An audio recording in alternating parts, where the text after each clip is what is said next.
धन्य है श्री राम, धन्य है।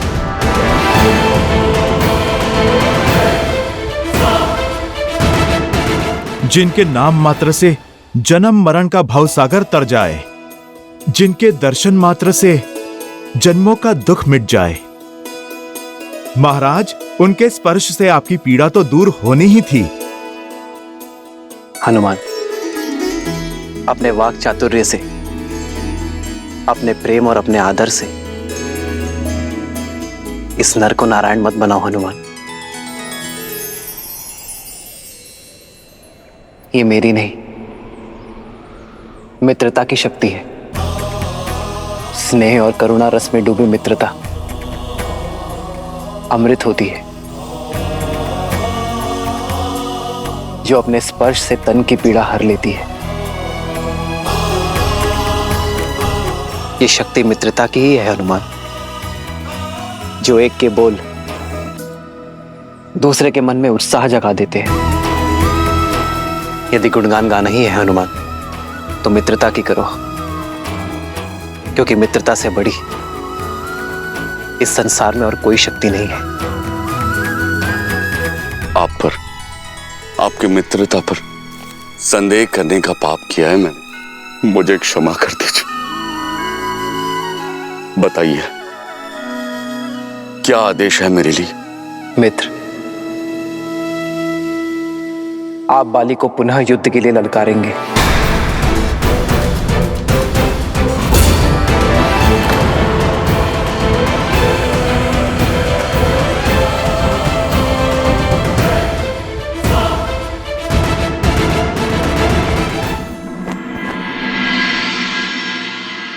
मैं जहां तुम्हें ले जा रहा हूं, वो स्थान मेरे लिए पवित्र और अत्यंत प्रिय है। लंका का सभागार। देखो, देखो इसकी भव्यता।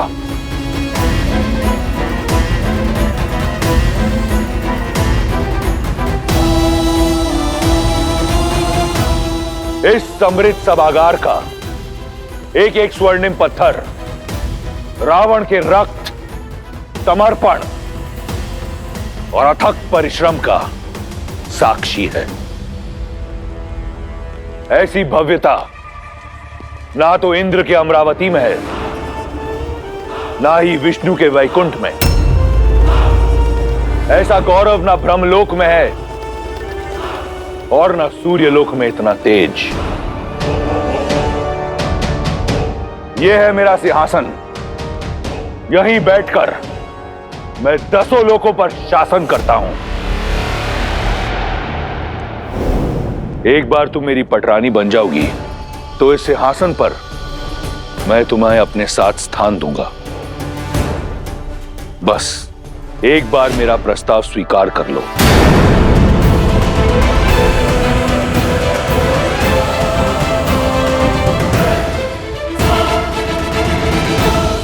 ये सम्मान, ये प्रतिष्ठा मैंने अपने बल पर अर्जित की है। तुमने केवल 10 लोकों के स्वामी को देखा है, एक रक्ष राज को देखा है। आज तुम दशानन को जानोगी। वो दशानन जिसका बचपन अभाव में बीता, जिसने एक टूटी कुटिया में जन्म लिया, अपने साहस और हठ से भव्यता का ये महासागर पाया, अपने पिता का परित्याग सहा, भूख और प्यास से बिलखते हुए अपने भाई बहनों का करुण रुदन सहा, बलशालियों का तिरस्कार सहा। ऐसी अनगिनत कठिनाइयों की अनेक सीढ़ियां चढ़कर यहां तक पहुंचा हूं मैं। जो प्राप्त किया अपने बल से, प्रहार से, प्रयास से, नियति से छीन कर किया, अपने शौर्य, अपने कर्म, अपनी इच्छा शक्ति से किया। आज जो ये रावण तुम्हारे समक्ष खड़ा है, इसका निर्माता वो परमात्मा नहीं, स्वयं ये रावण है। मैं दशानन स्वयं को लंका का राजा घोषित करता हूं। और ये रावण कुछ नहीं से सब कुछ पाना चाहता है। यही उसकी हद है।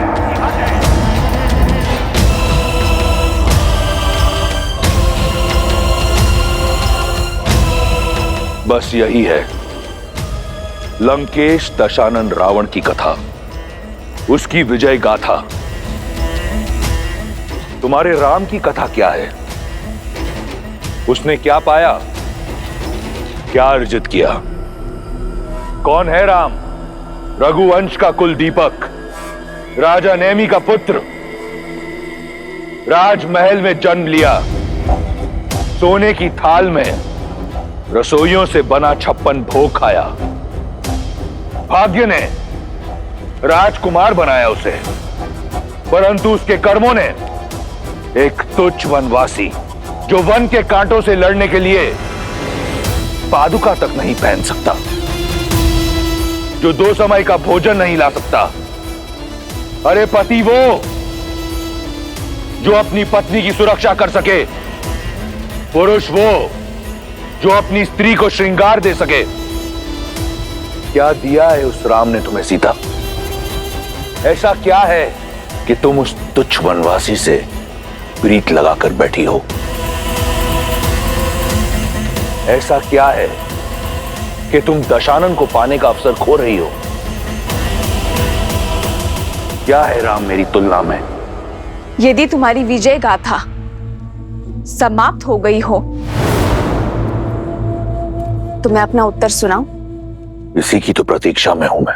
ब्रह्मांड विजय के नाम पर इस संसार की हर वस्तु को अपने अधीन बनाने की चेष्टा में तुम ये तो भूल ही गए कि एक स्वाभिमानी स्त्री का प्रेम, उसका सम्मान, उसकी आत्मा कोई वस्तु नहीं है जिसे तुम अपने स्वर्ण की चमक धमक दिखाकर आकर्षित कर सको।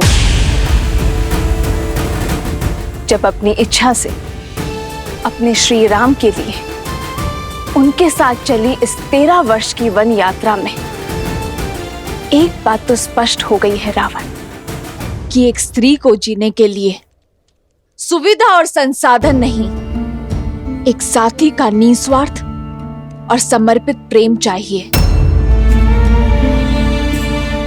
इस संसार में सबसे बहुमूल्य धन है अपने साथी के साथ बिताए हुए सुख के क्षण, और जो क्षण मैंने श्री राम के साथ बिताए हैं उससे अधिक मूल्यवान तो तुम्हारी इस संपूर्ण लंका के स्वर्ण भी नहीं है। सीता की समृद्धि, श्री राम का प्रेम, उनका साथ है।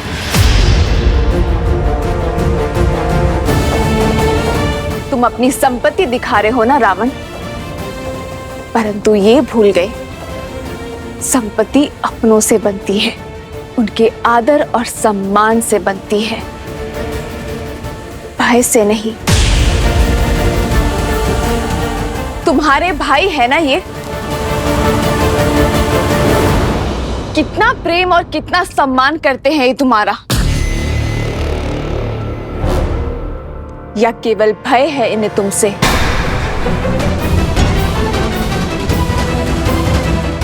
यदि भय ना होता तो तुम्हें भी भरत और लक्ष्मण भैया जैसे भाई होते।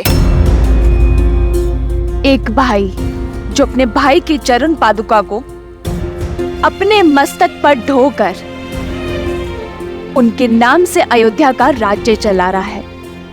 एक भाई जिसने अपने पत्नी, परिवार, सुख सुविधा को छोड़कर अपने भाई की ढाल बनकर उनके साथ वन में खड़ा है।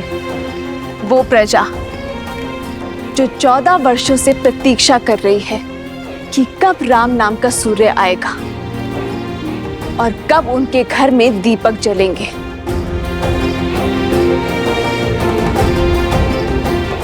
क्या है तुम्हारे पास एक भाई जो केवल भय से तुम्हारे साथ है,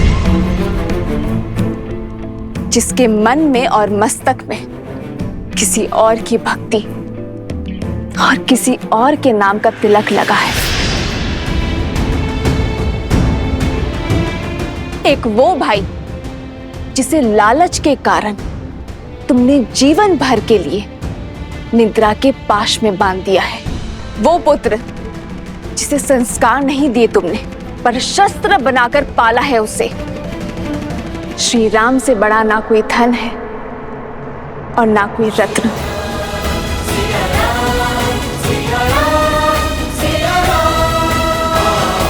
जिस सीता को श्री राम ने अपने हृदय के सिंहासन पर बिठाया हो, उसे तुम इस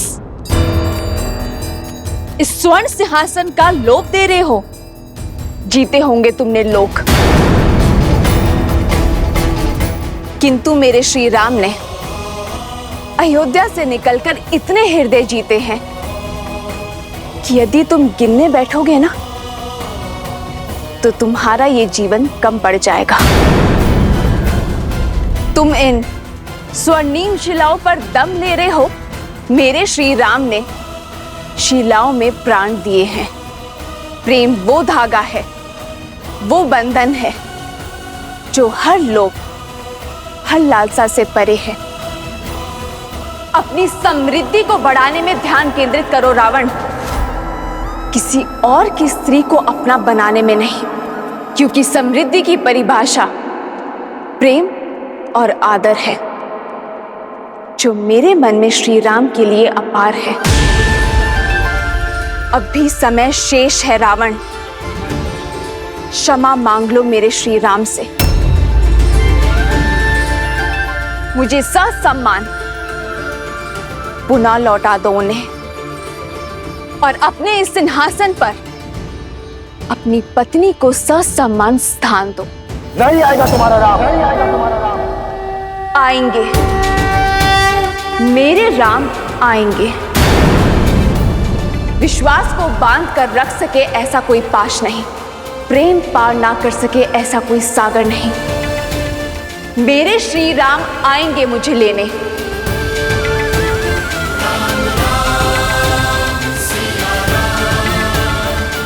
मेरा विचार है हमारा संवाद समाप्त हुआ। अब मैं वाटिका में जाके अपनी समृद्धि का आनंद लेना चाहती हूँ। अपने श्री राम के साथ बिताए हर क्षण को स्मरण करने जा रही हूँ।